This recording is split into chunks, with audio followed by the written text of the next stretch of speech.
So there were several things brought to my attention today by the Dragon Ball community surrounding Trunks' return, and as you guys can see, we're going to be taking a look at both of these images separately to determine whether or not this is accurate. Again, guys, I want you guys to go ahead and enter this discussion with an open mind. Again, this is not confirmation, just merely observation. So as we can see right here, we have two separate pictures, with of course the case being that future Trunks is coming back into the past due to a formidable foe having to wreak havoc in the future. We do see something pointed out here. As you can see at the very bottom, we see the actual picture of future Trunks and what he's going to be wearing when he returns, and over to the left side we do get to see Trunks during his Xenoverse portion, and it may not seem like much, but if you pay attention to what's under his jacket, it almost seems as if he's wearing a green-like sweater, sort of similar to the picture that was shown during the leak of him returning yesterday on Twitter. So I just wanted to point these two things out because Akira Toriyama had mentioned that there will be a formidable foe that happens to have white hair, or possibly white hair, that will be, you know, rumored to debut in Dragon Ball Super relatively soon. So the picture above obviously is, you know, Muratoa and Timebreaker Bardock, in which case many people have been assuming that it might be Bardock. Now, who are we to say that it is or isn't?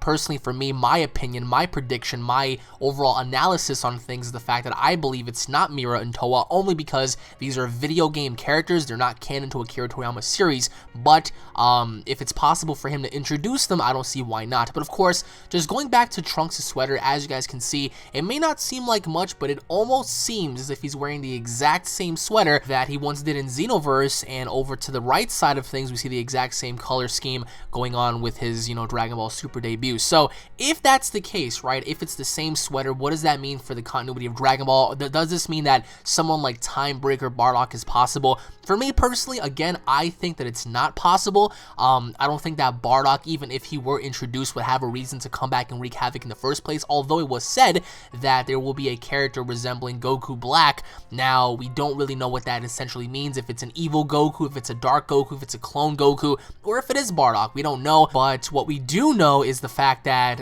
it was confirmed that Trunks is going to have a hard time with this person, and I mean, there are a lot of, you know, mysteries surrounding who this may be, but again, I just wanted to point out the sweater portion because it's a theory, and so a lot of you guys were talking about that, but I just wanted to point out the color scheme in his sweater. Now, over onto the next image, as you can see, this was a sort of a dark black version of Goku once appeared in Dragon Ball Heroes Victory Mission manga, in which it was depicted by this character looking similar to Goku, in which case he shows up and he completely destroys everyone, manhandling everyone, until of course adult Gotenks destroys the new Shadow Dragon in the manga. But as you guys can see right here, I mean, it is a dark version, a black version of Goku, so to say. Again, it resembles Goku. Now, keep in mind, it's irrelevant, it's non-canon to Akira Toriyama's material, but Toriyama welcomed the idea of Toyotaro incorporating, you know, his ideas in Dragon Ball Super, which ultimately means, are we going to see an interdimensional version of Goku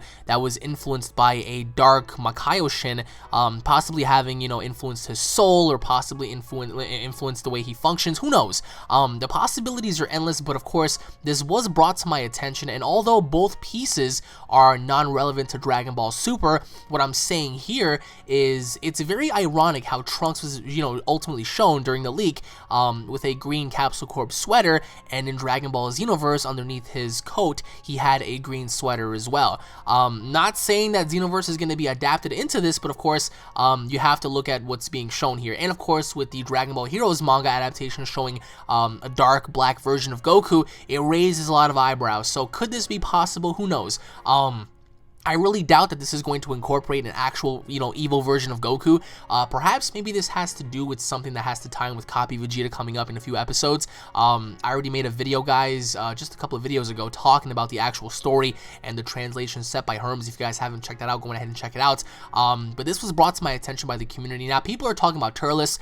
Turles is not coming back. That is a known fact. Over on the other hand, could it be Bardock? It's possible, but I highly, highly doubt that, because Bardock would not have any importance nor relevance in the story, because you have to ask yourself, after defeating Lord Chilled, why would he go on ahead and wreak rampage all throughout the universe? It just doesn't make any sense.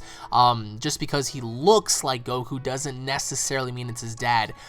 If Bardock, and I'm just saying if Bardock were introduced, that'll be a huge swerve and a huge shock to a lot of people, including myself. But my overall standpoint on that is that it's not Bardock. So could this happen to be, some sort of copy version of Goku, sort of like an evil Goku, manipulated by a Makaioshin? Who knows? But again, it's not Broly, it's not Majin Buu who absorbed Goku. It's not, some sort of deity. I believe I believe that this being is not a god either. But this is going to have an important role of the gods, because the gods are going to be dragged along in this alongside the Kaioshins and Zeno. So Zeno being the king of all 12 universes, what does he have to do with this? I mean, why is he involved? It's unknown, but all I can say about that is shit is gonna go down, and people are gonna complain about this as usual. People are going to say, well, you're spoiling things. Nothing is being shown or said that you guys don't already know. I just wanted to point that out, because a lot of people want to complain about spoilers and pictures and stuff. You're bound to see the images. You're bound to hear the information, regardless of where you look, regardless of where you go. So I'm just pretty much, sharing what you guys have been sending me onto everyone else, because this is very important. Even though it may not be canon, it may not be relevant in a way, it's just little things that you can pick up on that, raise a lot of questions. So what do you guys think is going on here? Like, why is Trunks back? I mean, people are saying that it might be Cell. It's not Cell, because it was confirmed that he killed Cell. But what exactly happened to Trunks in his time that caused him to come back and require the help of everyone else? Because yet again, this kind of reminds me of the Cell saga once again. Except this time, this is going to involve, the entirety of fabric and space and time itself. So this being is going to surpass time and space. So what does that mean for time and space? What does that mean for the reality of everyone that, is presently living in their universes? Who knows? So is Hit going to come back and help Goku? Is Goku and Vegeta going to have a hard time with this person? We don't know. But leave your thoughts down below, guys. Once again, thank you all for watching. If you guys are fans, don't forget to subscribe. That way you guys don't miss a single Dragon Ball video. If you guys enjoyed, don't forget to smash that like button. Leave your thoughts in the comment section below. If you guys have any evidence of your of your own to present, just present it yourselves, and I am just bound to look at it, because I'm very intrigued by this. So let me know what you guys think down below, guys. Once again, thank you all for watching. Tune in for more, and I'll be seeing you all later. Take it easy, guys. God bless. Peace.